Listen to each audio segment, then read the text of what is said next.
Bonjour tout le monde et bienvenue dans ce 5e épisode du Made in Québec podcast. Mon nom est Antoine Meunier, ça me fait plaisir de pouvoir vous accueillir dans cet épisode pour la semaine spéciale baseball. C'est le 4e épisode diffusé déjà et puis ça va me faire plaisir de vous faire découvrir mon prochain invité, Perry Giannis, pour les intimes, Perry G, qui est le fondateur de l'Expo Fest. Qu'est-ce que l'Expo Fest? Pour ceux qui ne connaissent pas, l'Expo Fest, c'est une organisation qui accumule, qui amasse des fonds avec divers événements sportifs, avec des anciens expos naturellement, des expos de Montréal. Et puis tout ça dans le but de trouver, d'avoir en masse de fonds pour la recherche sur la maladie DIPG. Cette maladie-là, en fait, a affecté la nièce de Perry, Catherine, qui est malheureusement décédée à un très jeune âge de cette maladie-là. C'est une tumeur qui est vraiment extrêmement maligne, qui tombe directement dans le cerveau à l'arrière. Et puis, c'est plate, mais c'était un point de non-retour dans son cas. Et puis, je trouve vraiment ça extraordinaire ce que Perry a fait par la suite. C'est-à-dire qu'il a décidé de créer sa fondation, qui est l'Expo Fest, pour accumuler des fonds, pour enfin trouver un remède ou avoir au moins de la recherche, parce que c'est une maladie qui est tellement rare que la recherche n'est pas arrivée à un point en ce moment qui peut aider à trouver quoi que ce soit par rapport à cette maladie-là. Donc, Perry s'est lancé dans son. C'est un genre de rêve un peu qui s'est créé, c'est-à-dire, c'est pour ça en fait, je voulais vous inspirer aussi avec son parcours. C'est quelqu'un qui est éducateur en garderie. Il a sa garderie avec sa femme déjà depuis plusieurs années. Et puis, il nous a parlé de comment il conciliait tout ça, sa vie avec le travail, la famille, la fondation. Et puis, par la suite, en 2003, après le départ des expos, il a commencé à collectionner beaucoup d'objets des expos. Et puis, c'est lors du décès de sa nièce, quelques années plus tard, que Perry a décidé de lancer sa fondation en 2016, l'Expo Fest, avec la collaboration de plusieurs anciens expos. Il réussit à faire divers événements, comme je disais, c'est comme des soupers bénéfices ou de la vente de produits, des enchères, des balles autographiées, des cadres comme le mien qui est en arrière ici, autographié, qui est la photo que j'ai prise en fait, parce que oui, je collabore avec l'Expo Fest déjà depuis 2 à 3 ans, je pense bien. Et puis, c'est ça, j'ai commencé à mes tout débuts. Perry m'a écrit quand j'étais photographe pour savoir si ça me tentait de collaborer dans son organisation et je trouvais ça formidable. Si mes photos peuvent permettre d'accumuler des fonds à la recherche pour cette maladie-là, bien, ça va me faire un grand plaisir parce que ça me tient énormément à cœur. Et puis, je pense qu'on est deux personnes de cœur, Perry et moi, mais surtout deux fans de baseball, deux fans des expos. Et puis, on a parlé en masse de baseball, en masse d'expos également à travers ce beau podcast. Pour tous ceux qui veulent écouter le podcast, vous allez avoir des révélations, vraiment des commentaires incroyables de la part de Perry, mais surtout une inspiration incroyable. Perry a un parcours unique. C'est un entrepreneur, c'est un gars de cœur, c'est un gars de famille, c'est un maniaque de baseball. Il en a tellement à offrir, il en a tellement à raconter. Surtout, c'est un passionné. C'est ça que je veux qu'on retienne du podcast. C'est un passionné. Et puis, ça va me faire plaisir de pouvoir vous le faire découvrir davantage. Et oui, aujourd'hui, pour cet épisode thématique Expo, j'avais pas le choix. J'ai sorti mon bon vieux chandail de Gary Carter, comme on voit à l'arrière ici. Et j'ai mis Vladimir Guerrero Jr. à l'arrière pour le décor et que ça soit un petit peu plus Expo, comme c'est déjà présentement dans mon sol. Donc, sans plus tarder, je vous présente Perry Giannis, fondateur de l'Expo Fest. J'espère que vous allez apprécier l'épisode. C'est vraiment un excellent épisode. Merci tout le monde. Soyez à l'écoute. Bonne journée.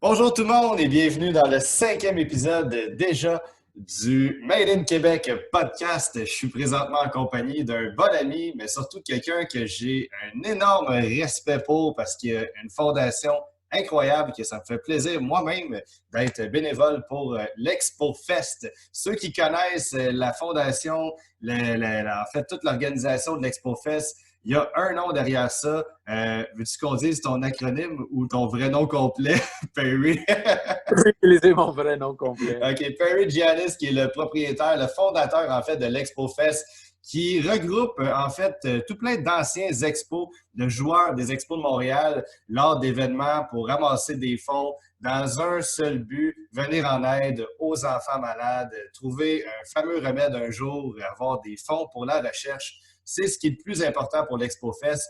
Et je pense que ça vaut la peine de connaître son parcours parce que Perry a un parcours qui est, disons, assez différent, je pense, des parcours moyens des gens qu'on connaît dans notre entourage. Écoute, je pense que tu es même propriétaire d'une garderie. En fait, je veux que tu nous parles de ton parcours, Perry. Alors, je te laisse te présenter. OK, cool. Mais c'est ça, je suis propriétaire d'une garderie avec ma femme depuis 1991. Ça fait 28 ans. Puis, Expose Fest, il a commencé, c'est pas un job, là, c'est une passion avec la famille. Ça a commencé en 2016 à cause qu'en 2015, on a eu une vraie tragédie avec le décès de ma nièce Catherine.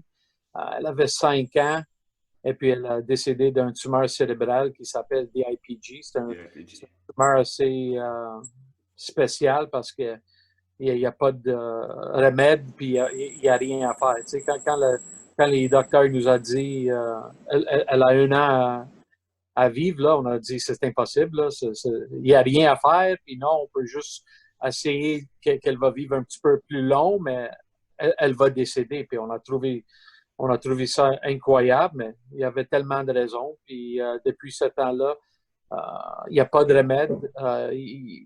Les autres enfants qui pognent ça, la même chose arrive. So, on a dit, une tumeur cérébrale, excuse-moi, Perry, c'est quelque chose qui arrive anodin, pas de raison quelconque, c'est une tumeur qui apparaît. Non, puis... non, je ne connais rien. Ça commence en arrière dans les racines du cerveau. Et puis, il dit, c'est comme l'exemple qu'il donne, là, c'est comme une ancienne boîte électrique. Tu sais, les fils sont partout. Puis le tumeur, il est en arrière de ça, puis il ne peut pas toucher parce que l'enfant va décéder avant qu'ils soient capables de trouver le tumeur. Donc, c'est quelque chose qu'on a trouvé comme ça inacceptable. Puis on a dit, si on ne fait pas quelque chose pour honorer ma nièce, elle a décédé pour rien. Puis c'est pas ça qu'on voulait. Nous autres, Expose Fest, on honore elle. Et puis, on est presque rendu à 700 000 amassés depuis. Wow! Écoute, oui, félicitations. J'ai collaboré avec toi dans certains de ces événements-là. Puis, c'est de voir à quel point il y a autant de grandes communautés qui suivent l'Expose Fest, qui suivent vos activités, et puis de voir que les gens s'impliquent, achètent des produits, les anciens expos qui donnent beaucoup de leur temps. Il y a comme un élan de générosité derrière vous. La communauté du baseball québécois-canadien est vraiment derrière l'Expose Fest. Puis je pense que tout le monde, la cause vraiment tient à cœur à tout le monde. 100%, sans les autres. Là, tu sais, Expose Fest, c'est juste moi, mes belles-sœurs, ma femme, tu sais, puis comme comité, là, mais sans tous les fans, tous nos supporters, là, ça serait impossible. Sans les expos, les joueurs, là, ça prend, comme tu as dit, ça prend une communauté pour faire qu'est-ce qu'on a fait, là, parce que 700 000 quand même pour une petite comité comme nous autres, une petite famille, c'est incroyable. C'est fou. Oui, écoute, félicitations parce que vous avez vraiment, depuis 2016 seulement, amassé 700 000 $. C'est énorme, là, en seulement 4 ans. Là. Oui, on était prêts pour faire les millions. On a dit qu'on va faire 1 million pour 2021, mais avec tout ce qui arrive avec le COVID, là, c'est presque une année perdue. Mais tu sais quoi, si ce n'est pas 2021, ça va être 2022. On est là pour rendre 1 million.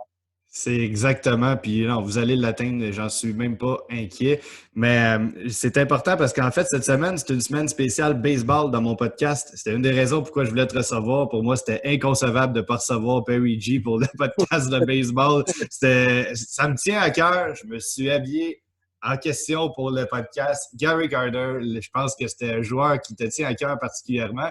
Et puis, le pourquoi je voulais te recevoir, c'était oui pour qu'on jase de baseball, mais je veux recevoir des histoires différentes à chaque jour durant ces 5 jours de podcast spécial baseball. Et puis, comme là, on est rendu à la diffusion, va être diffusée jeudi, en fait, la semaine prochaine. On l'enregistre vendredi cette semaine. Et puis, je voulais vraiment dire aux gens que l'Expo Fest, c'est une façon de vous encourager encore, que ceux qui n'aiment pas le baseball peuvent vous encourager malgré tout en donnant un don simplement à la fondation, en donnant, en achetant même certains petits items, des fois juste une balle de baseball avec un autographe. Il y a tellement de façons de vous encourager. Dites-vous que ça va pour la bonne cause. C'est vraiment une super bonne cause. Exactement ça. C'est exposefest.com. On a toute notre marchandise. Il y a un lien directement pour l'hôpital, juste pour faire un don. Et puis, c'est comme ça, nous autres, c'est comme ça, on ramasse l'argent. On n'est pas comme dans une semaine ou dans un soir, on va ramasser 10 000, whatever. Nous autres, c'est vraiment 100 piastres, whatever. On hustle pas mal pour ça. Puis, c'est exactement ça. N'importe quoi, ça nous aide. Même si c'est 20 piastres, 50 piastres, on va le prendre. Oui, si chacun donne $1, ben aux 8 millions qu'on est au Québec, ça va faire pas mal pour l'Expose Fest.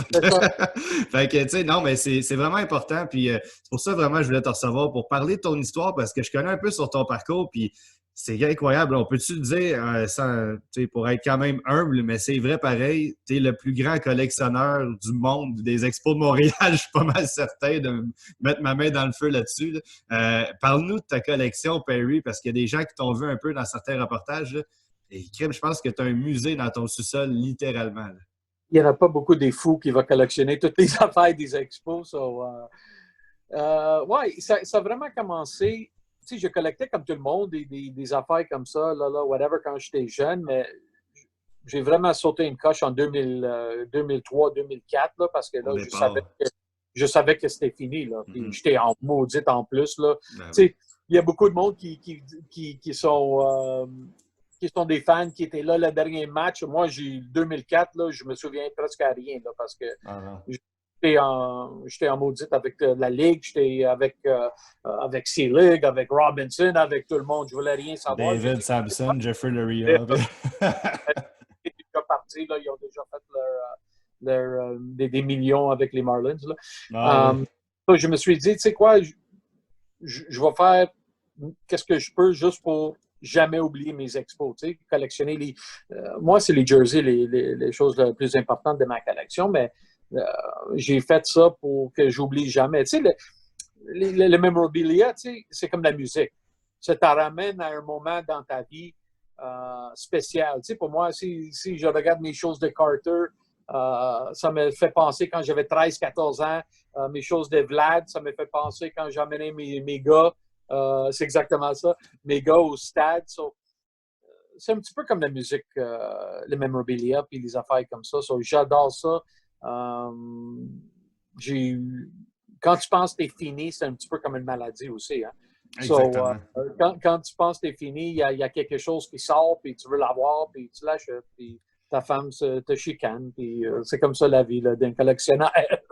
Parle-nous-en un peu de ta femme. Je ne veux pas rentrer dans les détails personnels, mais qu'est-ce qu'elle en pense de ta collection, Perry? Est-ce qu'elle te dit souvent, vends ça, j'ai plus de place dans le sous-sol? Comment qu'elle voit ça, ta collection? Si je reste dans le sous-sol, je suis correct. J'ai déjà faut plus t'en monter. J'ai déjà essayé de monter un cadre ou quelque chose comme ça, mais elle voit tout de suite. Descends ça tout de suite. Non, mais le sous-sol, c'est à moi, puis elle est super correcte. Il n'y en a pas beaucoup des femmes qui toléraient ce que je fais. Là. Je l'ai vu, puis vraiment sympathique. Ça fait, depuis je suis 20 ans, ça fait, 33 ans qu'on est ensemble, 28 mariés, puis un autre 5 qu'on a sortis ensemble. Je suis très chanceux. Oui, c'est rare de nos jours, des couples d'une trentaine d'années, on en entend beaucoup. Oui. Félicitations en passant pour ce bel accomplissement. Oui, dans le fond, là, on a parlé un peu des expos, de ta collection, tout ça. Tu as une garderie aussi, c'est parce que c'est un peu, c'est un parcours qui est tellement non orthodoxe, je peux dire, qui est atypique complètement. Parle-nous un peu de ça, c'est comment tu peux concilier les deux, parce que ça demande beaucoup de temps, une garderie, être collectionneur, gérer l'Expo Fest. comment tu organises ton temps dans une Mais semaine? j'ai marié une éducatrice quand Ça vient avec. Et après ça, j'ai retourné à l'école, puis je suis devenu diplômé comme éducateur aussi. Et Ah, puis, c'est wow. quelque chose que on était assez chanceux pour être capable d'agrandir nos enfants dans notre propre garderie. So, Ouais, c'est le euh, fun. puis on adore les enfants, c'est ça notre vie. Et puis, comme je te dis, Expose Fest, il a commencé à, à cause de le décès de ma nièce. Et puis, tu sais, collectionner, c'est quelque chose, quand tu es au bureau, tu fais beaucoup de paperasse. Oh, c'est quoi ça? Puis tu pognes sur l'ordi, puis tu regardes des choses. So, collectionner puis travailler, il n'y a pas beaucoup de rapport. Mais c'est vrai qu'Expose Fest, depuis 2016, il a pris beaucoup de mon temps, mais je fais les deux pareils. So, ça, c'est correct. Ben, écoute, c'est génial, mais c'est le fun de. Parce que c'est un peu ça, tu sais, souvent on pense, tu sais, quand les gens ne te connaissent pas, puis Luigi, il fait quoi? Ben, il doit travailler dans le domaine du baseball. Parce que j'ai même Non, entendu des gens dire c'est le futur président des Expos, puis je te le dis tout de suite, c'est ah, flatteur, mais tu serais la personne idéale. On pense à un Larry la Smith job. avec les Alouettes de Montréal dans le temps. C'était quelqu'un d'extrêmement charismatique, une bonne tête de football. Mais dans ton cas, c'est un peu ça. Tout le monde te connaît dans la communauté du baseball montréalais. Fait, est-ce que j'espère que si les Je Expos suis un reviennent. passionné, c'est ça l'affaire. C'est comme le baseball, les expos, c'est une passion que j'ai depuis jeunesse, tu sais. Puis c'est pour ça que c'est plus facile pour ramasser des fonds pour l'hôpital de Montréal pour enfants parce que j'adore qu'est-ce que je fais. Tu sais, c'est pas quelque chose. Tu sais, c'était ça le début d'Expose Fest. Quand on a commencé ça, on voulait que les jeunes, à cause qu'on est en train d'honorer ma nièce, on voulait pas que ça arrive quelque chose de plat. Tu sais, tu vas dans une chose une fondation, puis c'est toujours la même chose, un band des années 80, il y a des tirages, puis le monde dit il est quelle heure je veux m'en aller. Tu sais, on veut que quand le monde nous encourage, qui ont du fun. Ils vont rencontrer une idole des jeunesses, ils vont collectionner peut-être une balle ou une photo d'un héros de jeunesse. Et c'est ça l'important pour nous autres. On veut que le monde soit content de nous supporter, puis pas juste pour nous supporter pour la Carrément. vie, Puis pour des affaires comme ça. Tu sais. les gens qui vont à l'Expo Fest aussi, je peux vous dire, c'est comme tu le dis, ils ne sont pas là pour partir dès la première heure. Ça dure, ça jase, ça rencontre les idoles, ça prend une bière avec les idoles, du vin, puis c'est le party complètement à l'Expo Fest. Là. Exactement, puis ça chauffe le cœur. Tu sais, c'est quelque chose qu'on aime parce que tout le monde qui nous supporte, c'est notre famille. Tu sais. Comme je t'avais dit tantôt, sans nos supporters, là, sans tout le monde, sans toi puis tout le monde, là, on ne serait jamais rendu à 700 000 $. Oui, il y a tellement de gens comme moi, en fait, parce que c'est important de le dire, il y a des gens qui pensent qu'on s'implique, qu'on demande une rémunération. Il y a tellement de bénévoles aussi dans la fondation. Je ne suis pas celui qui donne le plus de montant, là, mais c'est vraiment c'est de collaborer. Chacun donne ce qu'il peut donner, puis ça fait en sorte qu'on a tellement une grande organisation derrière tout ça. Puis, ça fait que tu as des chances par la suite de vendre comme les gens voient en plus petit, là, mais mon cadre que j'ai en arrière de Vladimir Junior, ben c'est toi qui me l'as offert. Puis, je te remercie d'ailleurs encore. Il est bien affiché dans mon sol. Mais, c'est grâce à l'Expo Fest parce que ces cadres-là sont distribués, sont vendus pour accumuler des fonds par la suite. Puis, c'est les photos que je peux prendre, ben en quelque sorte, accumule des fonds après ça, puis on peut avoir plus de fonds pour la recherche. C'est inestimable comme paye. Là. Merci beaucoup. Puis, écoute, ça fait plaisir, Perry. Écoute, j'aimerais savoir, en tant que partisan des expos, futur Rays, qui sait, qu'est-ce que tu penses du retour des expos? Ben, j'en ai parlé avec certains de mes invités cette semaine. Toi, comment tu vois le retour des expos à Montréal? Regarde, moi j'écoute quand Bronfman parle, moi j'écoute quand Sternberg parle. Tu sais, je ne suis pas le gars qui va dire je sais que c'est pas vrai, ils sont en train de faire des backdoor deals. Regarde, c'est vraiment la seule chose, la seule option qui est sur la table maintenant, là, live, c'est la garde partagée avec les Rays. C'est mieux que rien. On a 0 maintenant, puis on peut se rendre à 40 matchs, 41 ou whatever, 40 matchs par année, le mois de juin jusqu'à le mois de septembre, dans une stade ouverte comme les années 50, 60, tu sais. Puis ça prend ça pour Montréal. Exactement. Un meilleur stade, par exemple. Mais les haters sont là, tu sais, puis quand tu dis oh, 81 matchs, ça va jamais marcher à Montréal, là, jamais, OK, on va faire là, un garde partagé 40. Non, on veut une équipe complète. OK, man, look, c'est quoi le deal, là? 40 matchs dans une stade de 30 à 35 000 personnes, un sell-out à chaque fois, là, je pense que c'est la meilleure affaire. Puis on verra peut-être ici de 10 ans, whatever, mais pour l'instant, de qu'est-ce qu'ils me disent, là, c'est ça qui est sur la table. Puis en plus, là, les Rays sont une organisation fantastique, man. Bonne équipe, là, ils sont compétitifs. Bonne équipe, exactement, avec un système, les mineurs sont full remplis, là. Puis on peut gagner la minute qu'on rentre avec les Rays, là. La seule chose que je trouve triste, là, ça va être pas les expos, parce que c'est sûr, il faut qu'on invente un nouveau nom. Les X-Rays.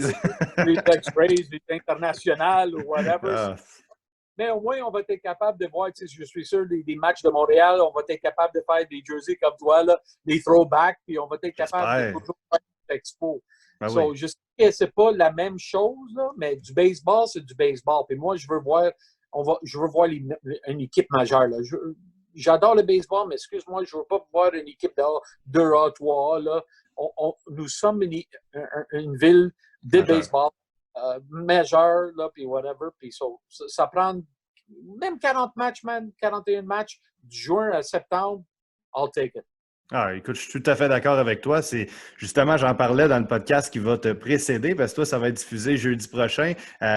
Puis en fait, il y a Marc Griffin qui te précède, qui va être mercredi prochain, en fait, diffusé. Puis on en parlait, je voulais savoir son opinion. Puis c'est ça, je lui ai dit, 40-41 matchs dans une saison, c'est ce qu'on a au Centre Bell avec le Canadien de Montréal. C'est la moitié des matchs sont à domicile. Il y a 82 matchs dans une saison. C'est la même chose. Et on remplit le Centre Bell. Oui, on va dire que c'est dans notre ADN, c'est le Canadien, ça fait 100 ans, puis tout le kit. Mais ça reste que les expos font partie de l'ADN du sport québécois. On a déjà rempli du 50 000 dans le stade en 94 à tous les games. Jamais je créerais qu'un stade de 35 000 places avec vue sur le centre-ville. Et j'imagine juste, tu sais, les billets à 10 $ dans le pit que personne ne voulait au stade olympique. Mais là, on est dans le pit, dans un stade qu'on voit le pont Champlain, la vue sur la ronde, les buildings, le Mont-Royal. Comment qu'on veut pas de ça? Écoute, ça va être une sortie agréable en famille, en chum et blonde. Ça va être super agréable. Exactement. Ça va être plein. Puis, tu sais, tu vas être capable de sortir avec tes enfants, en famille, peut-être pour une centaine de piastres, 120 piastres, whatever. Tu n'es pas capable de faire ça avec les Canadiens. Jamais.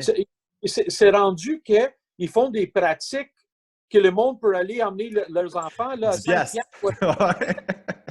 C'est comme une chose de pitié. OK, regarde, on sait que tu ne peux pas venir au match, mais viens aux pratiques. Man, c'est pas ça, les sports. Là. Les sports sont faits pour la famille. Puis, d'après ce que j'ai entendu de M. Bronfman, là, ils disent à 20 piastres, là, tu peux rentrer dans le stade sans une siège, là, peut-être, mais tu vas être capable de promener n'importe où. Peut-être tu vas rester 5 manches, tu vas rester 6 manches, puis après, tu vas aller à Centre-Ville. Ça va être une place d'événement, une place que le monde va regrouper. Puis, quand il me parle de ça, mais moi, je suis en train de... Les frissons, puis la base. Ça prend quelque chose, là, puis n'importe quoi, c'est mieux que le status quo, là, que ça rien, le zéro, là. Effectivement, mais je suis tout à fait d'accord avec toi. Puis il y a des choses que les gens ne comprennent pas. J'entends beaucoup de gens dire ouais, mais on a tellement, surtout là, en ce moment, c'est pas le temps de parler de baseball. On va se faire lancer des rushs dans mon podcast parce qu'on dit de construire un stade à plusieurs millions, voire un demi-milliard de dollars. Puis on pourrait investir ça dans la santé. Je suis tout à fait d'accord, mais c'est vraiment. Tu sais, c'est deux mesures différentes. On a besoin de sport pour notre communauté. Ça fait du bien de bouger, ça fait du bien de donner de l'inspiration aux jeunes, ça fait du bien de rêver aussi et de se divertir. On a besoin de divertissement, qu'on le veuille ou non. Puis, le nouveau stade de baseball, là, les gens qui, comme Perry viennent de dire, il y a des sections qui vont être aménagées qui n'existaient pas dans le stade olympique. Ça sera une autre expérience de vie. Il va y avoir une communauté qui va grandir autour du stade, le nouveau stade du Bassin-Pile, probablement. Il va y avoir des beaux buildings qui vont se construire là. Ça va être un nightlife qui va s'étirer de Montréal. Et puis, on va pouvoir, comme dans d'autres stades, je pense que Cleveland l'offre aussi, on peut aller debout pour 20 $, comme tu dis, rentrer. Oui, on est debout. On peut prendre une bière sur une style de terrasse, un peu comme les Alouettes font actuellement.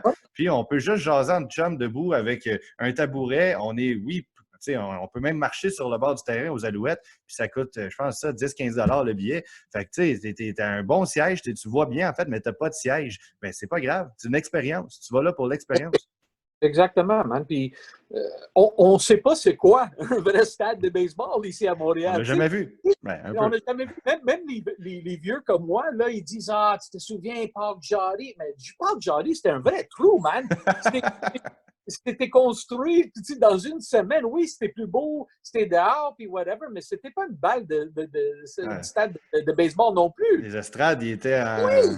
Tu voyais rien de C'était loin, hein? aluminum. Je suis allé 2 fois, je pense, dans ma vie, mais j'étais jeune, hein, avec mon équipe de baseball, j'avais peut-être 5-6 ans. La seule chose que je me souviens, c'est mettre mes fesses sur les bancs aluminium, là, et puis il faisait chaud à l'été, tu sais. Aïe, C'était pas aïe, un aïe, des stade bancs de baseball. d'aluminium. Exactement. On est parti de là, puis on est allé au stade olympique.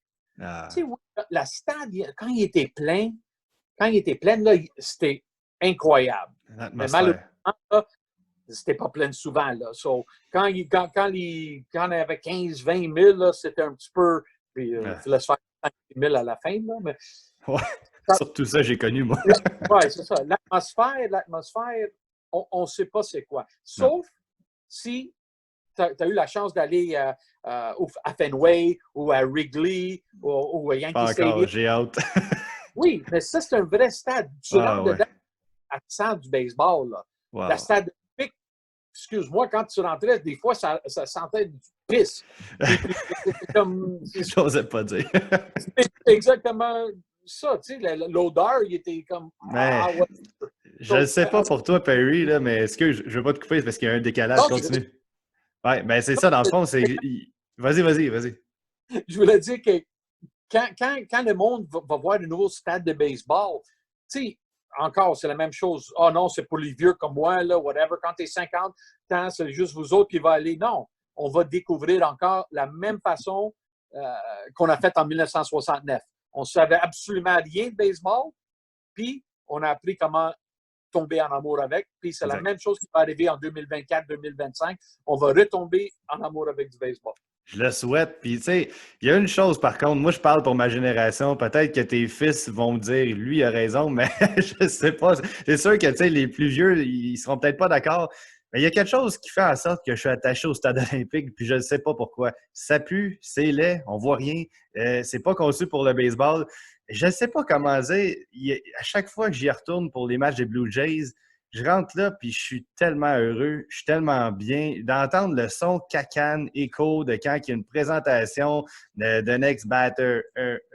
On entend l'écho dans le stade. C'est tellement plaisant à entendre que je ne sais pas pourquoi, il y a un cachet qui va manquer dans le nouveau stade. Puis que si on me dit, tu te retournes là pendant 2-3 ans pendant la construction du nouveau stade, ben, je ne pleurerai pas. Je vais sauter au plafond, moi. Là. Je l'aime, mon stade olympique, même s'il est dégueulasse pour du baseball. Excusez l'expression, mais je l'aime. Je ne sais pas s'il y en a d'autres qui pensent comme moi, là, mais Non, il y a quelque chose. Il y en a du monde qui pense comme toi parce qu'il y a du souvenir des expos, tu sais. Puis, Ouais. On a juste connu ça, nous autres. Là, des monster trucks. Oui, c'est ça, exactement. Mais, I don't know, man. Quand on va rentrer dans un nouveau stade, tu vas oublier vraiment, vraiment vite la stade olympique là, pour le je suis bien baseball. d'accord. Ah ouais, la première fois, j'ai été au Rogers Center, dans le fond, à Toronto, l'ancien Skydome, là, quand je suis rentré dedans, c'est pas le best des stades de baseball qu'on a dans la MLB, Non. mais moi, c'est le premier que j'ai vu après le stade olympique. J'ai fait « Oh, c'est ça un stade de baseball! » Là, moi, je capotais. C'est tellement le fun. On marche dans les concessions et partout, on voit le stade. Il n'y a pas de mur, il n'y a pas de grosse colonne de béton. On voit super bien. Moi, je pensais vraiment que c'était ça, un stade de baseball. Puis là, ben, c'est quand j'entends les gens me parler du Fenway ou du Yankee Stadium, que ça sent, que ça goûte, c'est le baseball. Je me dis, ouais, ça, je ne l'ai pas connu encore. Ouais, tu vas voir, tu vas tomber en amour avec. Ouais, ben, j'ai bien hâte. Écoute, toi, tu penses-tu que c'est le seul endroit qu'on pourrait construire un stade, le Bassin-Pile, ou c'est. T'as-tu un autre endroit en tête? D'après ce que j'ai entendu, c'est la seule place qui reste à Montréal. Donc, Ouais. je pense je pense que c'est le spot parce que, tu sais, il va y avoir un beau stade, mais comme tu avais dit avant, là, il va y avoir toute un communauté Ah autour. ouais, Tu sais, il va y ça va avoir être le beau, là. des restos, il va y avoir des bars, il va y avoir des magasins, là, Un whatever. nouveau métro? Oui, ça va être assez intéressant quand même, tu sais, parce qu'on est juste habitué des centres-ville Sainte-Catherine et blablabla. Mais là, il va y avoir un nouveau spot juste peut-être une quinzaine de minutes plus loin. Là. Ouais. J'ai hâte de voir ça parce que, regarde, pour des gars comme moi, des Lavallois, là, j'ai pas vraiment des choses. Tu sais, aller à Montréal, j'ai pas besoin d'aller à Montréal pour magasiner, j'ai pas besoin d'aller à Montréal pour manger. Oui, il y a les festivals puis tout ça, mais c'est pas à l'année longue, là. Mais moi, j'aimerais bien passer mon été là, à Centre-Ville, tu sais, dans une stade de baseball. J'avais déjà dit à ma femme, salut la visite, je te vois en septembre, là, encore. Ah! Là. Je te comprends. Avoir un stade de baseball, si j'ai la chance d'être photographe pour les futures expos, qui sait pour l'Expo Fest ou son futur président des expos Parigi, je me magasine une job pour plus tard. Mais non, mais si j'ai la chance, moi aussi, je vais passer mes soirées là. C'est tellement, écoute, un rêve que j'ai pas eu la chance de connaître comme tes gars. Je pense que Peter a le même âge que moi, 27, 28 ans. Tu sais, c'est quand même. On a connu nos soirées au stade avec notre père, assis sur ses genoux plus jeunes, puis après ça, un à côté de l'autre avec deux hot dogs puis deux billets d'un bleacher, puis ça revenait à 15$ pour tout au total. Puis je parle pas des années 50, on parle de 2003, 2004. Là, fait que, tu sais, ça manque, on manque de ça au Québec, et je souhaite sincèrement que les plus jeunes qui n'ont pas encore eu la chance de connaître ça vont connaître c'est quoi la frénésie du baseball à Montréal. Exactement. Puis comme je te dis, ils vont tomber en amour avec. On l'a fait une fois en 1969, là, puis on va le faire encore à 2024-2025. C'est certain, écoute. Parlons un peu d'Expo Fest. J'aimerais savoir, je vais te poser des questions qui peuvent être crunchy un peu, mais c'est à toi de décider si tu veux répondre ou pas. Tu as le droit de dire je passe. Okay. Ton joueur ton coup de cœur vraiment, qui a participé à l'Expo Fest avec toi, ancien joueur des Expos.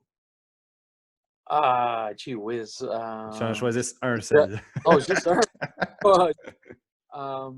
Un gars qui a jamais dit non pour nous autres, c'est Bill Lee. Ah oui, il est sharp. Depuis le début, là, il a fait, il nous a livré des pizzas ici à Montréal. Oui, c'est Pour la vrai. fondation, il a fait la même affaire à Ottawa. Puis, c'est pas n'importe qui va faire ça. So, pour Toujours moi, partant. il était au mariage de mon fils. En plus. Oui, c'est comme un membre de notre famille, tu sais. So, Ouais. Bill, il est assez spécial. Puis quand on demande à lancer, tu sais, l'année passée, non, c'est pas l'année passée, l'été d'avant, pour Sherbrooke, Oui. pour les équipes de Sherbrooke, il a lancé pour nous autres, tu sais. C'est un gars qui va faire n'importe quoi, puis il fait pas ça pour l'argent. C'est un gars qui adore le baseball, qui veut jouer jusqu'à l'âge de 95 ou n'importe quoi. Là. C'est un gars que j'ai beaucoup de respect pour. Là. Oui, on l'a surnommé de Spaceman quand il était avec les Expos, mais il n'est pas juste spécial dans tous ces sens-là. Il est spécial, ouais. oui, mais il est vraiment sympathique puis toujours prêt à vouloir donner un coup de main. Exactement ça. D'accord. Ton joueur, maintenant, je ne dirais pas celui que tu as le moins aimé, c'est pas correct, ils sont tous sympathiques, mais non. Je te dirais celui que tu as le plus surpris, tu sais, que tu n'avais peut-être pas d'attente, que tu disais, ah, lui, il ne sera peut-être pas 100% avec nous, puis que finalement, quand il est arrivé, il a été wow. Larry Walker. Ah ouais? L'année passée, ça. L'année passée, je Ouais. courais après lui depuis 2016. Il était toujours occupé, puis tout ça. Puis quand il a dit oui, je ne savais pas quoi attendre parce que, tu sais, avec Larry, toutes ses réponses sont peut-être 2 ou 3 mots. Ben ouais. Il parle pas beaucoup, puis il est direct. Là. So, Attends, il était impliqué quand il était là, le père. Oh my God! Fou, Il a fait tout ce qu'on a demandé. Il n'a pas refusé une personne. Il a signé pour 700 personnes, 800 personnes. Et puis, après ça, quand on a demandé de signer des affaires pour notre fondation qu'on peut vendre après, il a tout fait. J'étais tellement, Ah pas ouais. seulement surpris, mais je suis tombé en amour avec lui. Je l'aimais avant, mais j'ai tombé en amour avec lui. C'est pour ça que C'est un grand joueur. quand il est rentré dans le temple de renommée, là, je voulais faire un party pour lui. J'ai eu peur qu'il ne rentrait pas quand même. J'ai dit, Ouais, je t'ai vu. ouais, parce que j'étais tellement content. Puis quand j'ai sauté 2 pieds dans l'air, pour Au moi, moins. c'était 5 pieds. Ouais. C'était c'était vraiment, vraiment du vrai, une émotion du vrai. Tu sais, j'étais émotionnel pour lui parce que je sais qu'il n'a jamais fait du PR pour qu'il rentre. Là. Il pourrait facilement faire, tu sais, comme Tim Raines, ils ont fait beaucoup de PR qui rentrent. Ouais. Là. Et chaque fois que tu parlais avec Walk, là, il disait la même affaire. Si je rentre, je rentre. Si je rentre, je rentre pas. Je veux pas faire rien Ça a passé à pour ça. exactement, ça passait à ça, mais il a dit que c'est ça, exactement. Si je rentre, je rentre, puis si je rentre pas. Puis je sais qu'il était content quand il est rentré, puis moi aussi, je capotais comme une malade Ah, quand il est c'est... là. Ah ouais, puis vraiment, tu sais, l'année passée, je l'ai vu à l'ExpoFest, comment il était impliqué avec les gens. Puis, tu sais, moi aussi, c'est quelqu'un, tu sais, c'est un gars qui a l'air d'un tough, là, tu sais, pas de cheveux, Ouais, une barbe, méchant colosse, puis il fait peur un peu, tu sais, tu le vois, tu dis, oh boy, je l'affronterais comme lanceur, là, puis je le binerais. Sincèrement, là, ça serait la première chose que je ferais. Je voudrais pas l'affronter. Mais non, c'est complètement l'inverse. Gentil, non, sympathique, généreux. super, super, super. Il a fait tout pour nous autres, puis il a rien dit, puis jusqu'à aujourd'hui, là, quand on demande quelque chose, là, quand on a demandé pour faire notre vidéo pour Take Me Out to the Ball Game, pour tous les expos qui ont chanté, il a Très dit beau. oui. C'est un super bon gars. Puis ça, c'était un des moments les plus tristes dans l'histoire des expos. On Il a était mort. laissé, on a laissé un gars de chez nous, là, du Vancouver, là, du BC, là, on l'a laissé partir, salut la visite pour absolument rien. C'est à Là, partir de là que ça a Walker, fait. ah, tu sais, le monde qui disent oh, vous ne méritez pas votre équipe de baseball, vous Vous l'avez supportez. perdu. Ouais. Et je dis toujours la même chose. Il n'y a pas une franchise dans l'histoire du baseball, sauf les Yankees, les Cubs, les Red Sox et les Cards, qui enduraient ce qu'on a enduré comme fan des Expos. Là. On a tout laissé partir. Là. On a laissé Walker, on a laissé Pedro, on a laissé Watson. Il y a une liste des vedettes. Là. Le monde riait de nous autres. Ils disent que les Expos sont l'équipe mineure du baseball. Tu sais. C'est vrai. On avait une équipe du 2A à la fin. C'était décourageant. C'est exactement ça. Puis c'est pour ça que je ne vais jamais dire une mauvaise chose pour un fan des Expos, un fan de baseball ici à Montréal, parce que je sais que, tu sais quoi, à un moment donné, là, enough is enough. Puis, tu sais, je pense vraiment, après Pedro, là, il a lancé la saison, la meilleure saison la meilleure d'histoire. Dans l'histoire des Expos. C'était fou. On l'a envoyé pour Carl Pavano. Ah. Hey! Carl Pavano. On veut-tu en parler vraiment, là, la fragilité incarnée? So, tu sais quoi?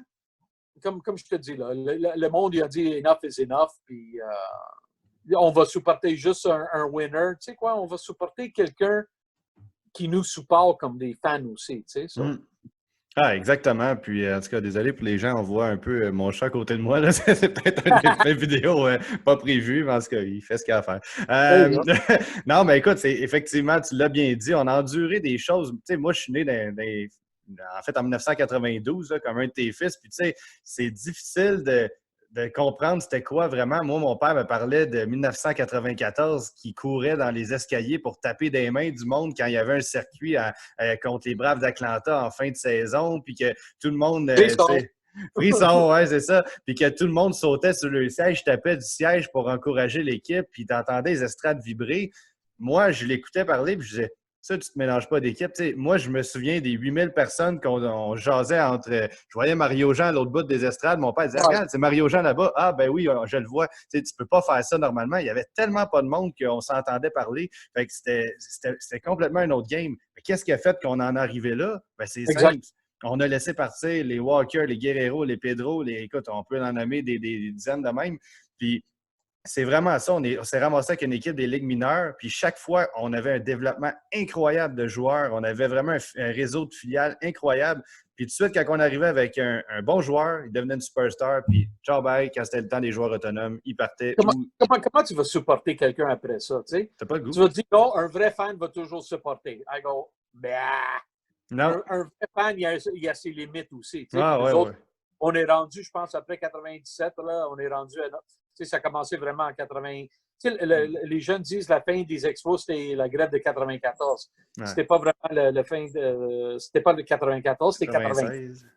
Non, c'était 95. 95. Encore, je répète cette histoire assez souvent. Là. À Spring Training, ils ont mis un micro dans le face de Philippe. Puis il dit Philippe, qu'est-ce que tu en Oui. penses de ton équipe cette année? Il dit à part de perdre mon chansante en Marquise Grissom, mon numéro 1, Ken Wetland, mon lanceur numéro 1, Ken Hill, excusez-moi, mon John numéro 1 Wetland. releveur, John Wetland, mon champ droite, Larry Walker. À part de ça, ça va bien. Hey. Comment tu vas expliquer à ton fanbase là, qu'on a changé toutes vos superstars? Là, changé, c'est un gros mot en plus parce qu'on a eu presque Débarrassé, ouais. Débarrassé, exactement. Là. Je pense qu'on a eu, pour Grissom, est-ce qu'on a eu Tony Tarasco? Eh bien, Tony Tarasco, merci beaucoup. You know, so, c'est des choses que tu ne peux pas expliquer. Puis nous autres, comme des fans, on n'a pas accepté. On a dit, regarde, quand même, on n'était pas pire en 95, 96, 97. On était quand même dans le jeu, mais après ça, c'était fini. C'est exactement. On voit à l'arrière, en miniature, j'ai la photo d'équipe de 2003 des Expos de Montréal. Puis pour moi, ça a été l'équipe que j'ai le plus aimé regarder parce que j'étais à un âge de comprendre mieux qu'est-ce que c'était le baseball en fait. Ben, il y a Vladimir Guerrero là-dessus. 3 mois plus tard, il n'était plus là. Il partait avec les Angels. Puis moi, je me souviens encore, en gros, dans le Journal de Montréal, 6 pages sur le départ de Vladimir. Ça m'avait tellement fait peine, là, c'était incroyable. Moi, c'était le joueur. J'allais au stade là, simplement voir un circuit de Vladimir, simplement pour voir son élan, le voir s'élancer, juste pratiquer avant le match, faire des fly, quoi que ce soit. C'était impressionnant. Puis de le voir partir contre, je ne sais même plus contre quoi, contre rien, contre un paquet de souliers, là, c'était vraiment désagréable. Laisser partir pour absolument rien. Là. C'est pas Roy Rivera, je pense, ce que je ne sais plus. On savait que c'était déjà fini, anyway. 2003, 2004, c'était juste, on regardait juste pour regarder, puis comme je te dis, moi, j'étais 2004. Les seuls gars que j'avais une affection pour ces 2 ans-là, c'est Vidro puis Orlando Cabrera. Orlando aussi, oui, c'est vrai aussi. Mais au moins Orlando, on l'a laissé partir en 2004 et a gagné une série mondiale. Avec les Red Sox, ben ouais. On lui a fait un gros service, tu sais. Ouais. Vidro, on envoyé aux Mariners, c'est moins chanceux. Oui, j'imagine.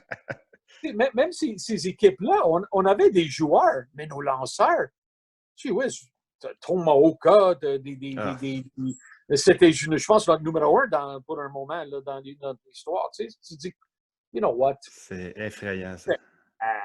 Non, Tomoka, j'ai rien contre, mais s'il ne vient pas à l'Expo Fest, je pleurerai pas. Ben oui.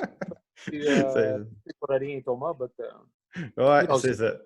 Zach Day, un autre un bon lanceur, mais c'était pas des gars qui vont te gagner un championnat ou whatever, mais c'était ça le but de baseball. Ils ne voulaient pas qu'on gagne en 2002, 2003, 2004. Non. Ils voulaient qu'on tombe dans l'eau puis tout le monde. Tu sais, même le Bozo Selig, il est sorti hier pour dire que j'ai bien fait laisser Montréal. J'ai pitché mon téléphone quand j'ai vu ça. Hey, c'est incroyable. Il n'a pas fini de nous insulter, tu sais. Ouais, t'as bonne ta photo tout à l'heure en passant.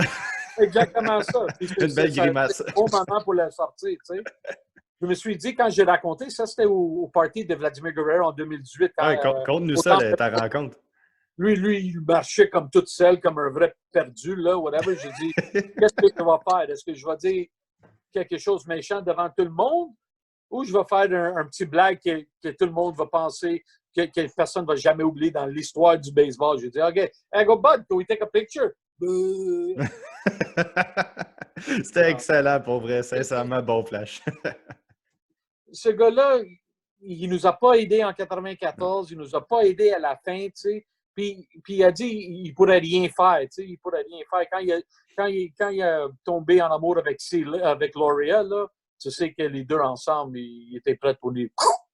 C'était fini à ce moment-là. Puis c'était un peu, tu sais, le bas de ces ligues, ceux qui se demandent c'était qui. c'est un Gary Bettman en pire pour les Nordiques, si on veut. Oh Tant que Bettman est là, les Nordiques ne reviendront pas. Désolé, gens de Québec, j'aimerais vous dire le contraire, mais les Expos ont plus de chances de revenir avant parce que maintenant, on a un propriétaire dans le baseball majeur qui croit, un commissaire en fait, qui croit, je pense, au retour des Expos, qui a aussi John McHale Jr., je pense qu'il est le fils de John McHale Senior, qui était dans l'organisation des Expos également. Tu sais, fait on dirait qu'il y a plus d'astres alignés du côté des Expos que du côté des Nordiques, pour la simple et unique raison que le gars qui a fait que ça a débarqué, en grande partie, c'était Bettman en 95, puis il est encore là. C'est désolé. C'est plate, mais c'est ça. Ils vont retourner à monnaie, les Nordiques aussi, mais ça va prendre du temps. Là. Je ne sais pas. Comme tu as dit, peut-être ça prend Bettman pour partir. Là. Quand tu vois il y a 4000 personnes à Arizona et il n'y a pas d'équipe à Québec, tu demandes des questions. Like, you know what? Let's go, man. Il va rester là parce que la Ligue est en santé. En tout cas, peut-être après la pandémie, on parlera d'autres choses, mais pour l'instant, la Ligue est en santé financière, donc je ne pense pas qu'il va quitter malheureusement. Si on reparle un peu de l'Expo Fest rapidement, j'en ai pas pour longtemps, peut-être un petit 10 minutes, puis je te laisse aller, mon Perry. Le joueur, on a parlé du joueur qui t'a le plus surpris. Un joueur que tu aimerais inviter qui n'a pas encore accepté. Je sais que tu as Bartolo Colon qui a failli venir, mais on en parlera. Un qui te manque, que tu dis, j'aimerais ça vraiment qu'il vienne, mais il n'est pas encore venu. Lequel? Pedro. Ben Pedro, il était venu en 2016, 2015, non? C'était avant l'Expo Fest, c'est ça, je l'avais vu au stade. Il est allé au stade olympique pour lancer. Je pense que quand il est rentré dans le temple de renommée, il est venu au stade, mais il n'a jamais vu. Ça fait 4 ans, 5 ans que je cours après lui aussi, mais Pedro est un petit peu trop en amour avec les Red Sox, là, puis il travaille beaucoup avec les autres. Mais you know what? À un moment donné, tu peux plus résister, Perry. Au moins, je suis chanceux. C'est certain. Au moins, je suis chanceux. J'ai réussi à le faire autographier en tant que partisan avec pendant qu'il était dans la bouche pour aller se faire présenter dans l'entrée du vestiaire. J'ai lancé mon chandail l'autographier avec un beau Hall of Fame 2015. Fait qu'il il est vraiment généreux aussi, Pedro. C'est juste que son emploi du temps doit être plus chargé que d'autres. Dernière question par rapport à des joueurs. Je ne peux pas te quitter sans parler de Junior. C'est ta relation avec Vladimir Junior. Comment toi, tu as débuté cette relation-là avec lui? Je sais que tu étais quand même proche de la famille Guerrero, mais qu'est-ce qui a débuté tout ça, cette belle relation, cette belle collaboration? Mais ça a commencé avec papa, avec notre relation avec son père. Puis, c'est vraiment Junior qui m'a fait tomber en amour avec le baseball encore. J'étais capable de regarder un match puis, avec la passion que j'avais avec nos expos. Pas pour l'équipe de Toronto, mais pour lui. Là. Parce que je suivais sa carrière quand il était en Lansing avec les Lugnuts là, en A jusqu'à après ça, il était à Burke et après ça à Buffalo.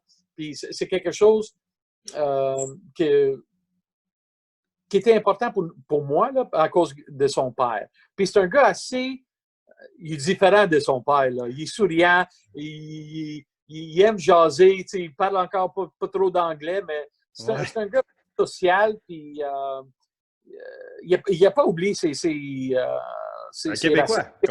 C'est un Québécois, il est né à Montréal. Oui, exactement.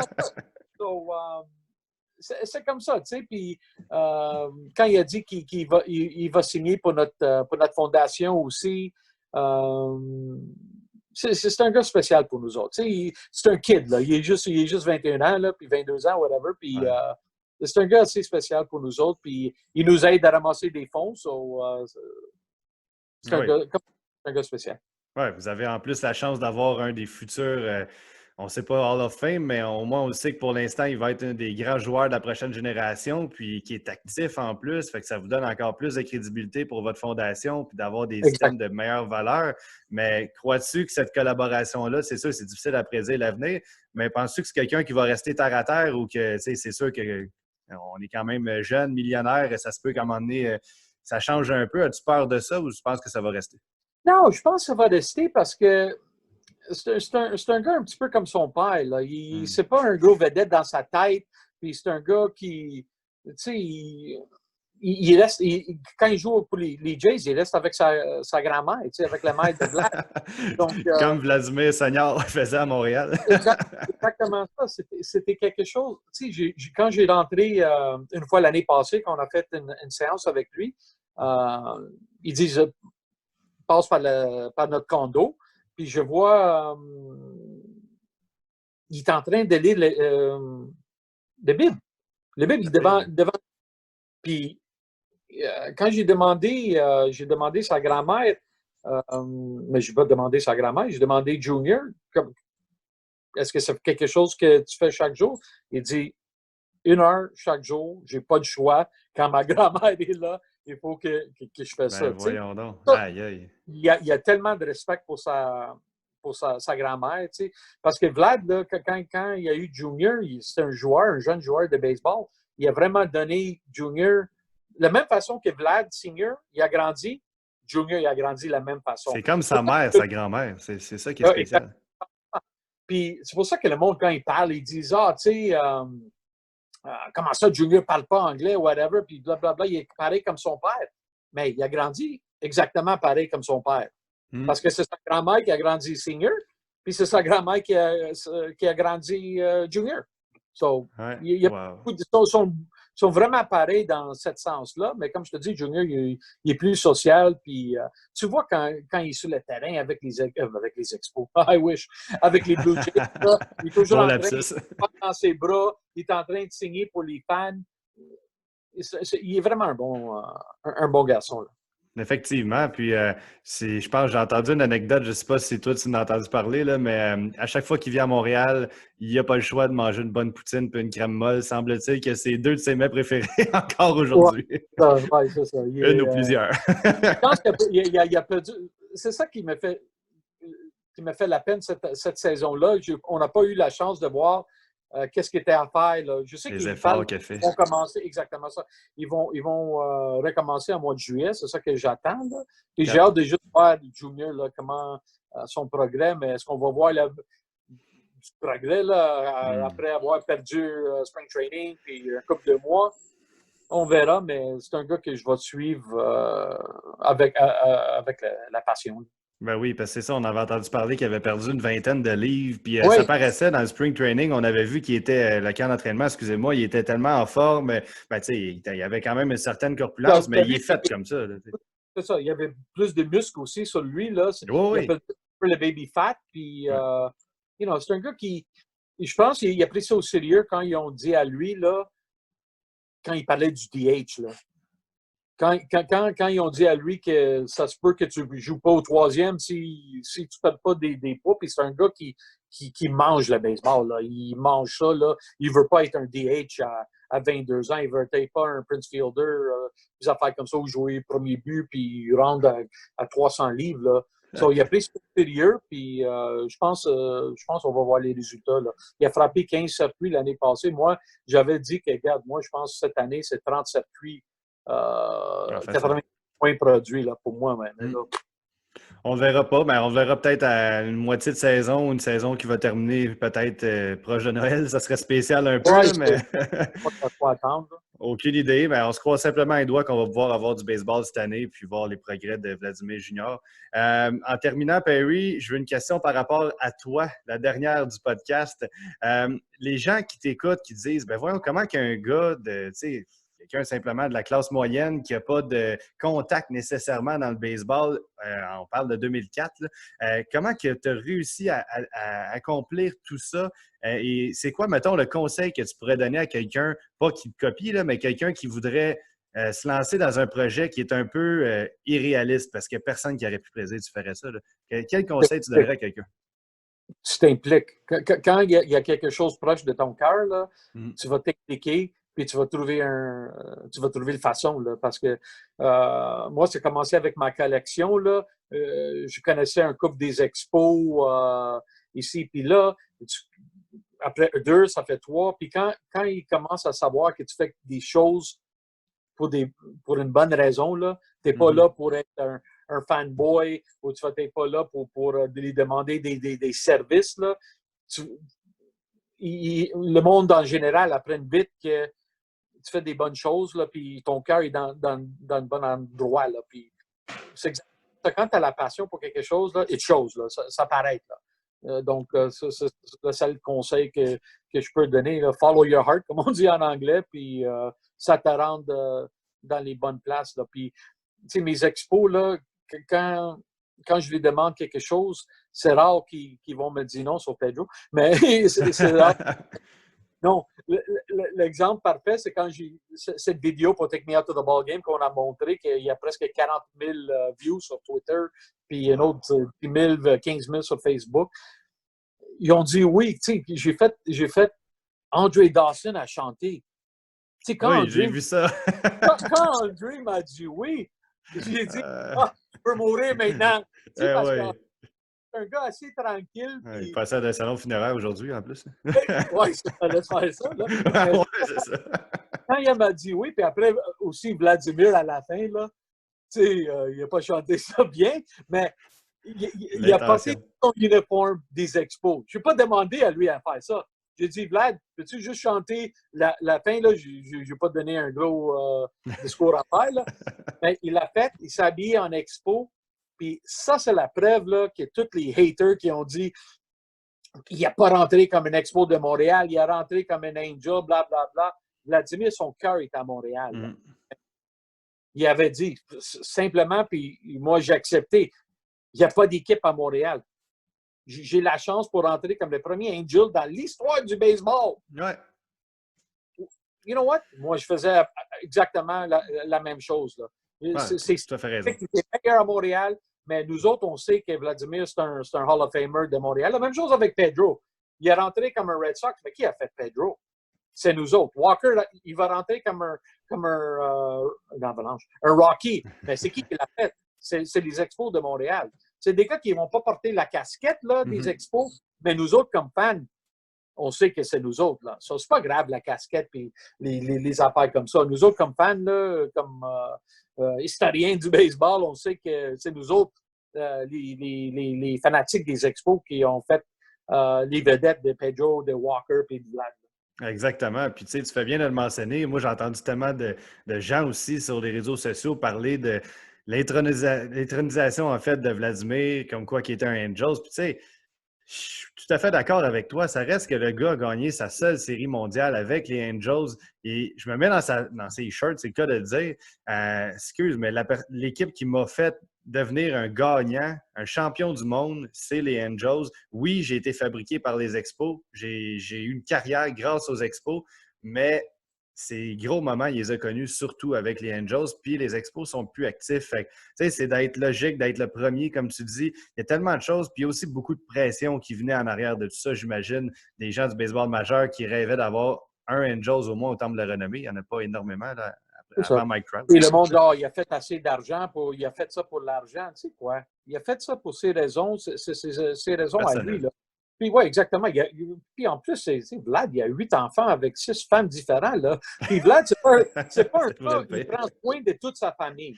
Il prend soin de toute sa famille, ses amis, whatever. Il dépense beaucoup d'argent en République dominicaine. Là. C'est un gars qui n'est pas cheap, il aide beaucoup de monde. Non. So, you know what, il ne va jamais demander à quelqu'un, tu sais, c'est quoi tes raisons? Tu as plein de cash, whatever. Tu sais quoi? C'est son cash.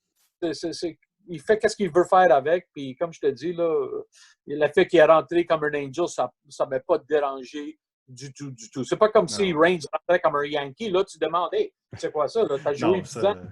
Ouais, tu as joué 2 ans avec les Yankees, puis whatever. Puis, honnêtement, si Carter il avait le choix, si André il avait le choix, il rentrait comme un New York Mets pour Carter, puis André rentrait comme un Cubs. Ça, je ne l'ai pas compris d'ailleurs. Si j'ai une bonne mémoire, c'est-tu moi qui est fou? Carter, dans son intronisation, il avait une casquette moitié-moitié. C'est-tu moi qui a rêvé à ça? Ou... Non, il y avait la casquette des Expos. Mais j'avais vu quelque chose avec... Ça, il a dit carrément qu'il aimait rentrer comme un Mets, là, parce que l'argent, il était là. Tu rentres comme un gars de New York, un gars de Montréal. Puis encore, c'est pas mes affaires. Là. Tu veux faire qu'est-ce que tu veux, whatever. Puis André, c'est la même chose. S'il avait la chance, il rentrait comme un Cub. Ben, on a traité André comme la à la fin de sa carrière à Montréal. On n'a même pas offert un contrat à lui. Il est parti pour signer pour 500 000 avec les Cubs, là, un chèque vide. C'était quoi, en 87? Puis qu'est-ce qu'il a fait? Il est devenu MVP de la Ligue pour 500 000 $. On l'a pas bien traité. Beaucoup de raisons. Dawson, il y avait beaucoup de raisons d'être fâché avec les Expos.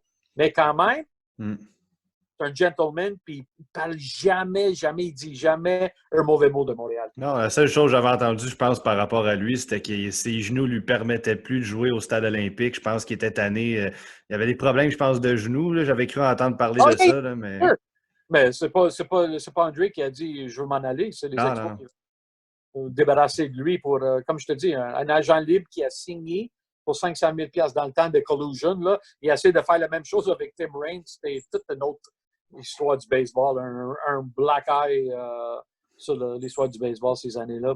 Mais non, c'est une autre histoire. Écoute, je pense qu'on pourra en jaser pendant 4 heures encore. Des sujets baseball avec Perry Giannis, c'est pas ça qui manque. C'est vraiment très intéressant. Écoute, je te remercie infiniment, Perry, d'avoir été parmi nous pour ce 5e épisode du Made in Québec podcast. Et puis, j'invite tous les gens, amateurs ou non de baseball, à aller contribuer à la fondation de l'Expo Fest, qui est simple, c'est le site expose avec un S, fest.com, et vous avez la chance de pouvoir faire un don directement à l'hôpital pour enfants ou à la fondation ou en achetant un item. Trouver une façon de contribuer parce que sincèrement, les enfants ont besoin de ça et surtout, on ne veut plus jamais qu'une histoire comme la nièce de Perry arrive à nouveau. C'est une histoire d'une tristesse incroyable. C'est une petite fille qui avait une belle joie de vivre, vraiment magnifique. Et puis, je salue toute ta famille, Perry. Merci beaucoup de toute ton implication de ce que tu fais pour les enfants. Puis, je te souhaite... Bonne chance sur le podcast. Oui, merci, Perry. Puis, je te souhaite un baseball, un été rempli de baseball très bientôt. Merci. Merci, bye-bye. Merci.